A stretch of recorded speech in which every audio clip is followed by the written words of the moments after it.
오늘은요, 하늘로부터 오는 지혜에 대해서 야고보 사도께서 말씀하고 계신데, 여러분, 야고보 사도는요, 예수님의 친동생이에요. 정말 인류 역사상 굉장히 특혜를 입은 사람이에요. 만약 여러분 태어났는데 예수님의 친동생이면 기분이 어떨 것 같아요? 그 당시는 잘 몰랐겠죠. 이분이 메시아인지 그리스도인지 모르고 그냥 우리 형 이렇게 됐는데, 아마 한 3살 차이 났을 것 같아요. 3살. 여러분 3살 위에 형님 계세요? 아니면 3살 위에 누님 계세요? 3살 밑에 동생 있습니까? 그러면 같이 자랐거든요. 같이 자랐는데 어느 날 자기 형님이 나갔다 오더니 이상한 사람으로 변신됐고, 그리고 소문이 들려오기를 너 형이 메시아라 그런다. 정신 이상된 거 아니냐. 이런 얘기가 들린 거예요. 그러니까 큰일 난 거죠, 집안에. 그래갖고 막 가서 데려오려고 그러잖아요. 예수님 나가서 집회하시는데 야고보를 비롯해서 식구들이 가서 형 데려오지 안 되겠다. 이건 가문의 수치다. 그래서 데려오려고 그랬는데 예수님께서는 단호하게 말씀하시죠. 누가 내 형제냐. 그러면서 육신의 형제를 선을 딱 걷어요. 그런데 놀랍게도 그렇게 예수님을 몰라봤던 야고보가 예수님이 돌아가시고 부활하시고 나서 초대교회가 형성됐는데, 그때 갑자기 수면 위로 부상하면서 초대교회 지도자 중에 지도자가 돼요. 그래서 예루살렘 총회가 열렸을 때 사도행전 15장에 보면 예루살렘 최초의 교회 총회가 열리는데 의장 역할을 합니다. 그 의장 역할한 거 어떻게 하느냐? 마지막에 결론 내리는 사람이 의장이잖아요. 회의를. 마지막에 야고보가 나타나서 등단해갖고 내 생각에는 그럽니다. 내 생각에는 in my opinion, 내 생각에는 이방인들에게 할례를 안 주는 것이 옳다고 생각합니다. 다만 목매어 죽인 것과 음행과 이런 걸 금하라고만 합시다. 그리고 땅땅땅 이렇게 했거든요. 그럼 의장이잖아요. 그러니까 그런 정도로 갑자기 이렇게 야고보 사도가 참 초대교회 지도자 중에 지도자가 된 것도, 제가 지난번에 설교했습니다마는 고린도전서 15장 7절에 그 실마리가 있다고 그랬죠. 부활하신 주님께서 야고보만 따로 만나셔갖고 당신이 메시아인 것을 가르쳐 주셨는데, 그냥 말로 가르쳐 준 것이 아니라 구약 성경을 인용해 가면서 그게 나에게서 적용됐다 하는 것을 증명함으로써 가르쳐 주셨거든요. 그때 확실히 된 거예요. 그래가지고 야고보가 이렇게 됐는데, 이 야고보서가 참 야고보서를 남겼는데 굉장히 귀한 서신을 남겼었어요. 제가 이번에 다시 설교하기 위해서 묵상하면서 이렇게 그분의 이미지를 한번 떠올려 볼 때, 소위 영성이 굉장히 깊은 분이다, 이런 생각이 들어요. 어떤 점에서 그러냐면, 이분은 행하면 믿으면 죽음 믿음이라 그랬거든요. 그러면서 그때 당시에 많은 사람들이 소위 교회를 출입하는데 보니까, 이분이 영적인 눈으로 보니까 이 껍데기들이 많아요. 엉터리 신자들이 많아요. 그러니까 믿는다 그러면서 행함이 없는 거예요. 믿음대로 사는 사람들이 별로 없다는 거예요. 그래서 어떻게 보면 참 이 날카로운 그런 펜을 들어갖고 지금 이 편지를 남기고 있는 거예요.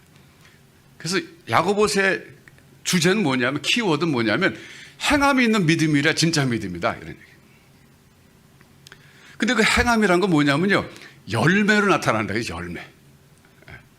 여러분, 이 나무가 좋은지 어떤지는 사실 우리가 그 나무 줄기나 이렇게 가지를 봐도 알 수 있지만, 마지막에는 열매가 있어야 되잖아요. 열매가 좋아야 좋은 나무죠. 만약에 목재를 쓰는 나무 같으면 목재가 이제 중요하니까 가지가 든든하고 그러면 좋지만, 그게 아니라 열매를 취하는 그 과실수라고 하면은 열매가 좋아야 되는데, 우리 사람은 사실 열매가 줘야 된다는 거예요. 그래서 여기도 보면 오늘 선한 열매 이런 얘기 나오죠. 열매 얘기 참 많이 해요. 근데 이분이 오늘 지혜를 말하는데요, 이게 첫 번째 얘기 아닙니다. 지혜라는 탑픽 갖고 말씀하시는데 야고보서에서 두 번째 말씀하시는 거예요. 여러분, 첫 번째는 언제입니까? 1장에 가서 보시면 1장의 5절에 보면 이런 말씀하고 계세요. 너희 중에 누구든지 지혜가 부족하거든 모든 사람에게 후히 주시고 꾸짖지 아니하신 하나님께 구하라 그랬어요. 이때는 지혜를 기도해서 얻어라 그러셨거든요. 그러면 이때 처음으로 이 지혜에 대해서 언급하신 것인데, 이때 지혜는 무슨 지혜냐면요, 시험에 들었을 때 그 시험을 이기기 위한 지혜를 말하는 거예요. 그러니까 이 시험이 뭐냐면 예수 믿기 때문에 오는 시험이에요. 근데 이제 시켜야 되겠죠. 일반화 시킨다면 우리가 인생을 살아가는데 어떤 삶의 어려운 문제가 나에게 닥쳐왔을 때 그 어려운 문제를 풀기 위한 지혜를 가리키는 겁니다. 1장 5절의 지혜는. 말하자면 이제 어려운 수학 문제를 풀어야 되는데 여러분 수학 문제를 풀려면 뭐가 필요합니까? 공식을 알아야 되잖아요. 말하자면 이런 얘기예요. 지금 인생을 살다가 어려운 수학 문제 같은 인생의 난제를 만났느냐? 그렇다면 공식을 달라고 구해라. 이런 뜻이에요. 그러니까 특별한 지혜예요. 이거는 일반적인 지혜가 아닙니다. 그런데 오늘 본문 3장에 나오는 지혜, 이 하늘로부터 오는 지혜가 있고 땅 위의 지혜가 있다고 지금 대조시키고 있는데 이 지혜는 뭐냐면 시험 문제를 풀기 위한 그런 어떤 그 공식 같은 지혜가 아니라 보편적인 지혜예요. 이건. 무슨 얘기냐면 인생을 살아가는데 누구에게나 필요한 지혜라는 거예요. 특수한 지혜가 아니에요. 자, 그게 무슨 얘기냐? 제가 조금 더 여러분 설명해 드릴게요. 여기서 야고보 사다가 왜 앞에서는 1장 5절에서는 그 문제를 풀기 위한 지혜를 구하라고 하셨다가 또 다시 3장에 와서 또 왜 지혜를 구하라고 지혜에 대해서 언급하시냐? 이 지혜는요, 일반적으로 말씀드리면 인생을 정말 행복하게 살길 원하느냐? 그렇다면 이 지혜를 구하라 그런 뜻이에요. 이거는 특수한 사람에게 있는 지혜가 아닙니다. 하늘로부터 온 지혜, 그거 받은 사람은 천재예요? 여기서 말하는 건 천재를 말하는 게 아니에요. 또 땅 위에서 난 지혜, 그건 아니에요. 그거는 무슨 얘기냐면요, 인간이라면 태어날 때 누구나 다 지혜를 가지고 태어나는데 사실 지혜를 구하란 말 하진 않았어요. 여기서는 어떻게 그 지혜를 써야 되는지에 대해서 말한 거예요. 누구에게나 주신 보편적인 지혜가 있다 이거예요. 자, 여러분 IQ 검사하셨죠? 학교 다닐 때 IQ 검사했을 때 130 이상 된 분 손 들어보세요. 130. 이럴 땐 괜찮아요. 그냥 뭐 자랑하는 게 아니라 사실은 조홍재 집사님 130. 우리 교회 회계 잘 맡긴 것 같아. 그 130 정도는 돼야지. 저는 110 몇이었던 것 같아요.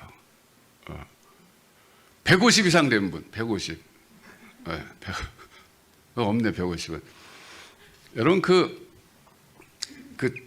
할아버지들이 손자가 너무 귀여워가지고, 와, 우리 손자 천재예요. 그러는데, 천재 아닙니다.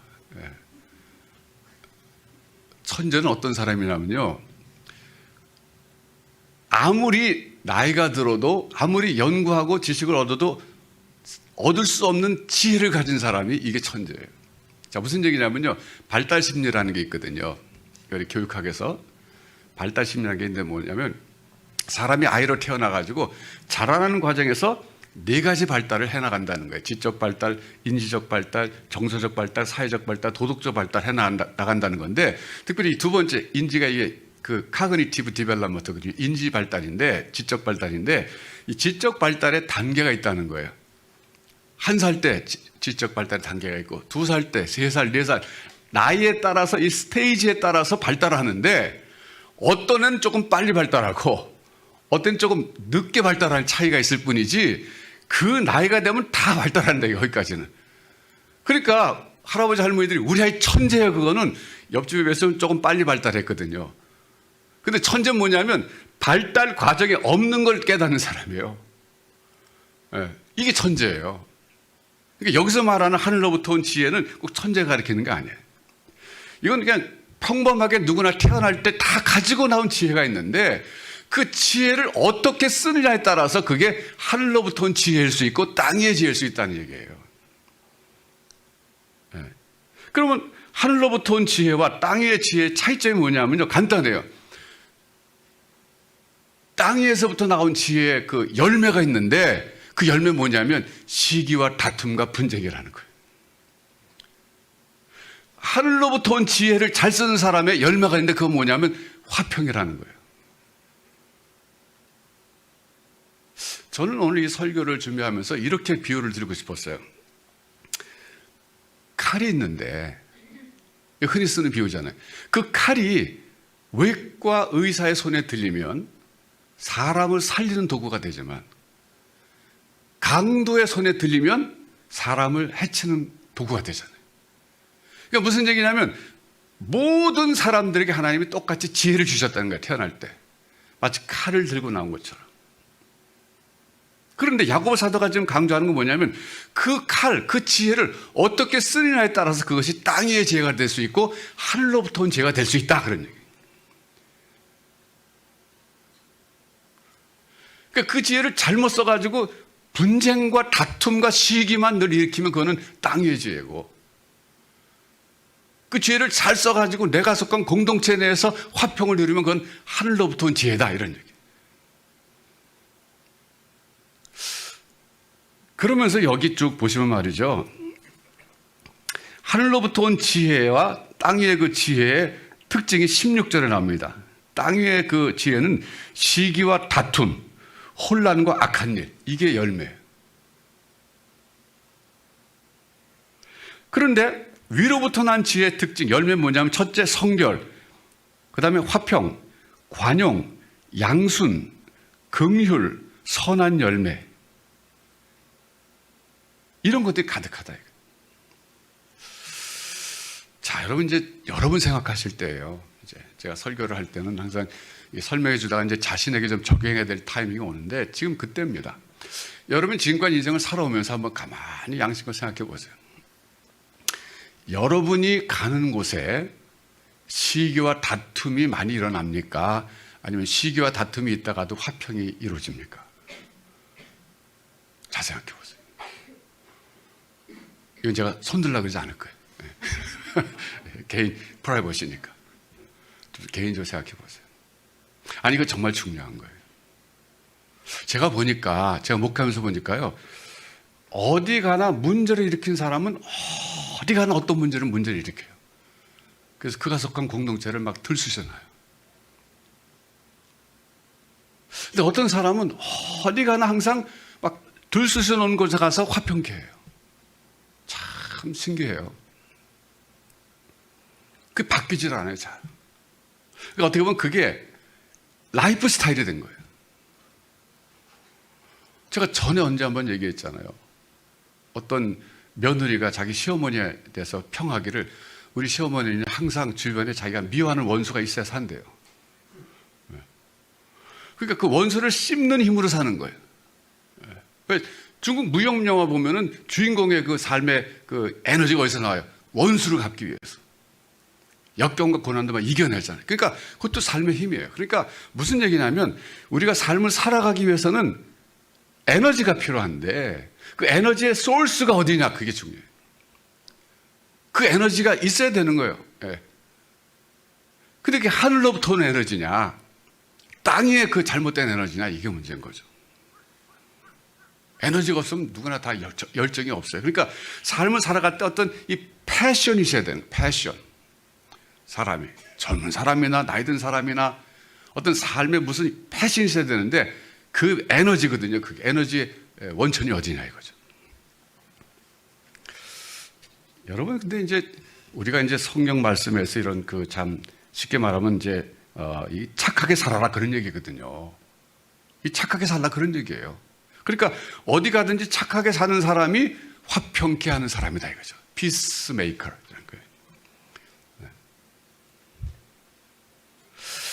근데 이제 하나님께서는요, 이 땅에 이제 기독교가 들어오기 전에 소위 일반 은총이라는 걸 주셨는데, 저는 유교가 대표적인 일반 은총 중에 하나라고 생각해요. 유교의 가르침 가운데 중요한 덕목 4가지가 있는데 인, 의, 예, 지 4가지가 중요해요. 이 인이 제일 앞장서 있어요. 인, 어질인자예요. 그러니까 유교에서 가장 추구하는 덕목이 어질게 살아라 그런 뜻이에요. 그래서 여러분 이런 말이 있어요. 측은지심 인지다냐라, 이런 말이 있어요. 측은하게 여기는 마음이 인의 근본이다, 그런 뜻이에요. 제가 이제 우리 그 다이린의 집에 가끔 가요. 다이린의 집에 가면 걔네 이제 8층 사는데 애들 셋이 얼마나 뛰겠어요. 층간소음이 정말 심각합니다. 제가 봐도. 세 놈이 뛰니까 어떨 땐 막 11시, 12시에 뛰어요. 그래서 제가 걱정돼서 물어봤어요. 밑에 어떤 분이 사냐? 제가 우리 딸한테 물어봤어요. 그랬더니 어느 분이 사는데 참 좋으신 분이래요. 그래서 가끔 애들을 데리고 애들한테 뭐 선물 드리려고 찾아간대. 세 놈 데리고. 그래서 똑똑하고 이거 드시라 그러고 얘네들이 떠드네 주인공이라고 이제 그래갖고 이제 얼굴도 익히고 그러는데 그분들이 그러시는데 애들이 뛰는 게 당연하죠. 그런데 참 좋으신 분이래. 근데 요새 제가 이제 가는데 엘리베이터 탔는데 어떤 분이 탔어요. 나는 8층을 눌렀는데 그분은 7층을 누르더라고. 근데 거기 두 집밖에 없거든요. 한 층에. 아무래도 그 집 같아.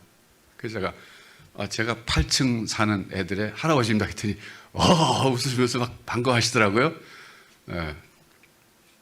사람 참 좋으시더라고요. 사실 측은지심이라는 게 다른 거 아니에요. 애들이 뛰는 게 당연하지. 막 뛰어놀고 그럴 때나 시끄러워도 애들이 뛰는 게 당연하지. 이렇게 생각하는 게 측은지심이라고요. 애들이 가만히 있어봐. 이게 병든 거예요. 그러니까 인간이 살아가면서 어려운 게 사실 살아가는데 잘 살아가는 게 복잡하지 않아요. 이 유교에서는 측은지심이 인지다냐라. 측은하게 여기는 마음. 그러니까 어려운 사람 보면 참 안 됐다. 그러면서 그 사람을 참 불쌍히 여기면서 뭔가 도와주고 하는 이런 마음. 이게 인간이라면 누구나 있어야 되는데 그게 어질 인애, 유교에서 추구하는 가장 높은 덕목의 근본이다. 그런 뜻이에요. 여러분 한번 스스로 생각해 보세요. 이런 얘기 들으면 자꾸 생각해 봐요. 나는 내 마음속에 불쌍히 여기는 측은지심이 얼마나 있을까? 여러분 서울역 앞에 가면 말이죠. 노숙자 많잖아요. 그분들은 뭐 소주를 먹고 그냥 버려가지고 그 에스컬레이터 타고 올라갈 수가 없어. 그 짧은 거리인데도 소주 냄새 때문에 너무너무 냄새가 이상하게 싫어요. 그런데 그분들 볼 때 기분이 어때요? 저 사회 낙오자들. 이런 생각이 들어요? 저 어떻게 보면 죄송한 얘기지만 뭐 쓰레기들. 이런 생각 들어요? 저는 한 사람 한 사람 참 불쌍하다. 이 사람도 한때는 잘 나갔을 사람들인데 뭐 물론 잘 안 된 사람도 있지만 어쩌다 인생이 저기까지 갔을까. 이런 생각 드는 게 이게 사실 정상적인 생각이에요. 그러니까 하나님 사람을 그렇게 만드셨다 이거예요. 여러분 여기서 이제 그런 점에서 볼 때 유교는 하나님이 이 땅에 기독교가 들어오기 전에 하나님이 일반 은총으로 주신 거예요. 그래서 사회가 측은지심이 많은 사람들로 넘쳐나야 하나님 말씀하신 대로 생육하고 번성하게 되지 않겠어요? 또 이제 이 유교에서 말하는 것 가운데 사양지심 예지다냐라는 게 있어요. 이건 제가 고등학교 교과서에 나온 거라서 옛날에 배웠어요. 사양하는 마음이 예의 근본이다. 이건 겸손이에요, 겸손. 사람이 겸손해야 된다는 건데, 자, 여기 보세요. 오늘 여기 3장에 보면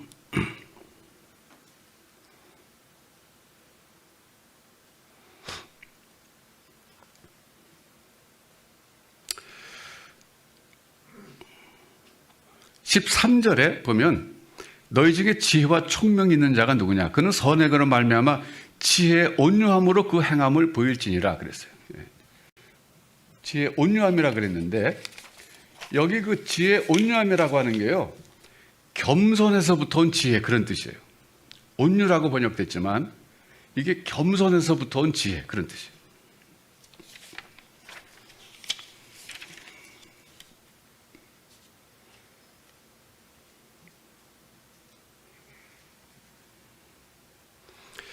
그러니까 이 지혜가 어떤 지혜냐면 겸손한 사람이 보여주는 지혜다 그런 뜻이에요. 자기 자신을 내세우지 않고 자기 자신을 주장하지 않고 다른 사람의 의견을 더 존중해 주면서 그러면서 화평을 추구하는 사람. 이런 지혜를 말하는 거예요.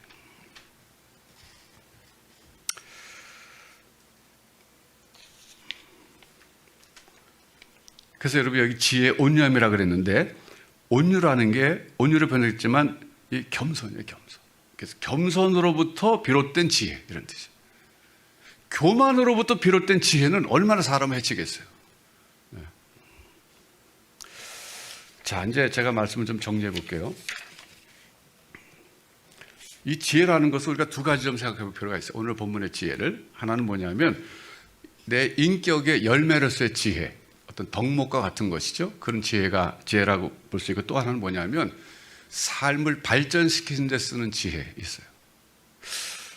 애플을 만든 사람이 누구죠? 스티브 잡스. 그렇죠? 그 사람 참 일찍 돌아가신 게 안 됐긴 안 됐어요. 그렇죠?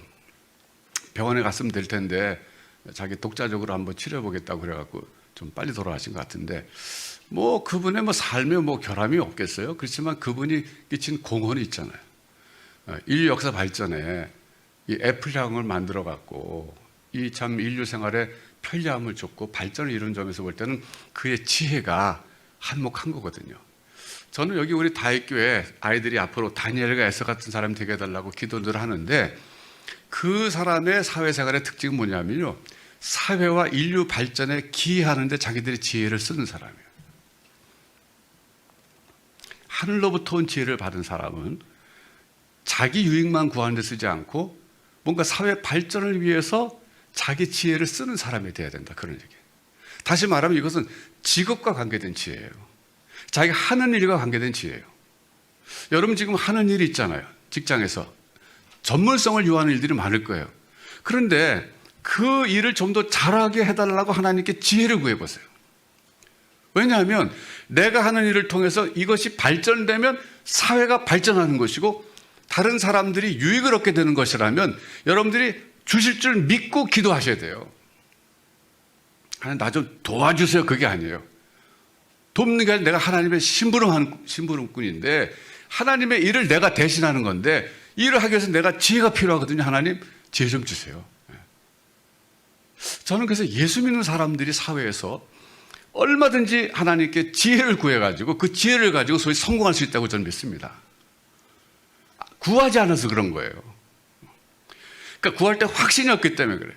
왜 무슨 확신이 없냐면 내가 욕심으로 쓰려고 구하는 거 아닌가. 그리고 이렇게 됐을 때 결국 그게 내 유익이라고 생각하니까 못 구하는 거예요. 그게 아니라 내가 잘 되는 것이 곧 하나님이 잘 되는 것이다, 이런 하나님과 일심동체의 생각이 있다면 확실히 갖고 구할 수 있어요. 그런 믿음이 있으셔야 돼요. 그러니까 그런 믿음의 기도를 하려면 자기 양심의 갈피를 살펴봐야 돼요. 사심이 없는가. 근데 인간이니까 사심이 완전히 1% 없죠. 그렇지만 기도하는 가운데서 그게 순화될 수 있거든요. 사심이 다 빠져나갈 수 있어요. 마지막에는 눈물이 날 수 있어요. 그렇게 기도할 때. 왜? 야, 나 같은 것이 그렇게 순수하게 기도할 수 있다는 것 때문에 스스로 감동될 수 있어요.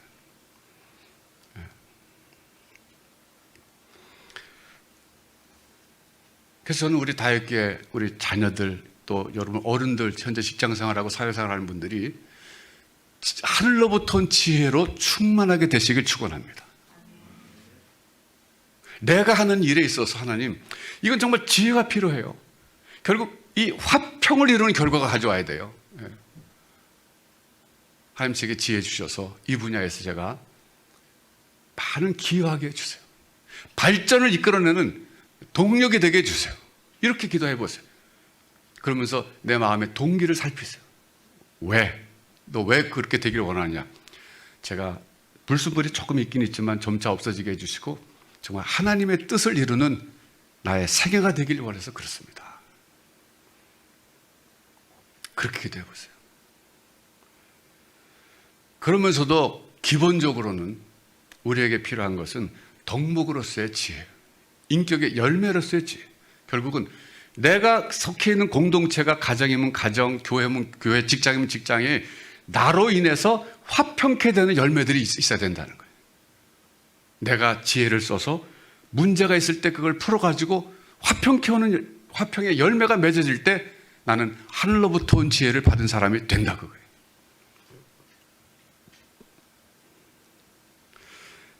예수님께서 그러셨어요. 제자들을 내보내시면서 뱀같이 지혜롭고 비둘기같이 순결하라 그랬어요. 여기서도 지혜를 강조하셨어요. 여러분 자신을 위해서도 이 지혜를 구하세요. 지혜를 구하세요. 자녀들을 위해서는 더욱더 지혜를 구하세요. 하늘로부터 온 지혜의 사람 되게 해주세요. 땅 위의 지혜의 사람이 아니에요.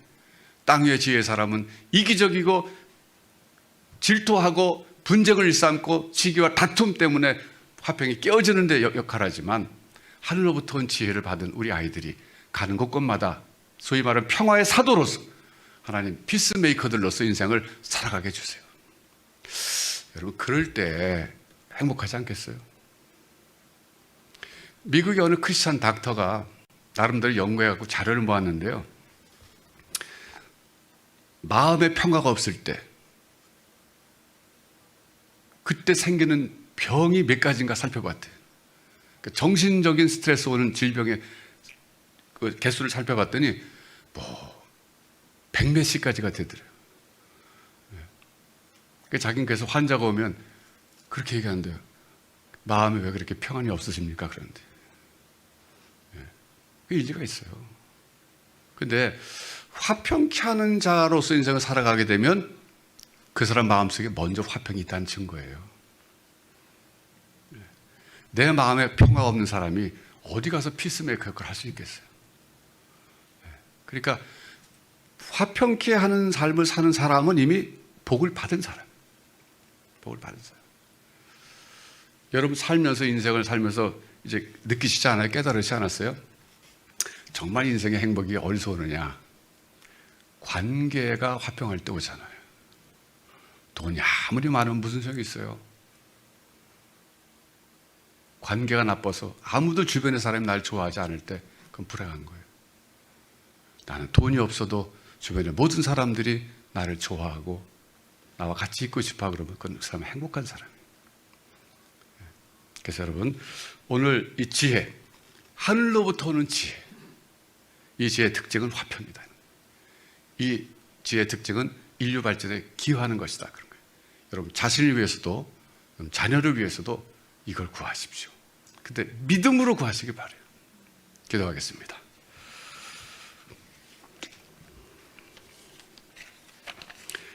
하나님 아버지, 감사합니다. 오늘 저희들에게 예배에 나오게 하셔서 하나님 앞에 예배드리는 중에 또 말씀을 듣는 시간을 통해서 주의 말씀을 들려주시니 감사합니다. 일찍이 야고보 사도를 통해서 먼저 야고보 사도가 깨닫고 우리에게 전해주신 말씀, 하늘로부터 온 지혜를 주제로 우리가 생각해 봤습니다. 성령께서 우리 한 사람 한 사람 깨닫게 하셔서 이제 이후로 하늘로부터 오는 지혜로 충만한 사람 되게 해주시고 그런 삶을 살게 하여 주옵소서.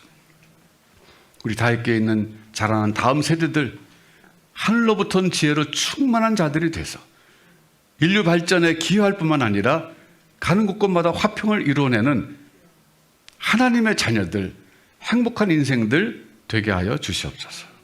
예수님의 이름으로 기도하옵나이다. 아멘.